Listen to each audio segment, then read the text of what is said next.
Ġew inawgurati 3 liftijiet ġodda fi 3 binijiet ta' akkomodazzjoni soċjali fil-lokalità ta' San Ġwan b'investiment ta' 230,000 euro.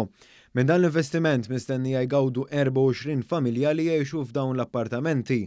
Il-Ministru għall-Akkomodazzjoni Soċjali u Affordabbli Rodrik Galdes żar dawn il-binijiet fejn iltaqa' mar-residenti.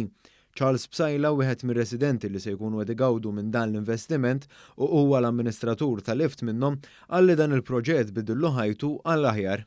Jien l-amministratur ta' dan il-lift ninsab kuntent li li għamiltuna dan ix-xogħol li bdiltuna ħajjitna mill-lejl għan-nar. Nirringrazzjakom ħafna. Il-Ministru Galdes qal li l-Gvern dejjem qies it-tisħiħ tal-aċċessibilità bħala aspett fundamentali tal-politika tal-akkomodazzjoni soċjali għax din tolli l-livell tal-kwalità tal-ħajja. Semma kif uħud mill-proġetti ġabu magħhom diversi sfidi fosthom nuqqasijiet kbar min-naħa tal-kuntratturi mqabbdin.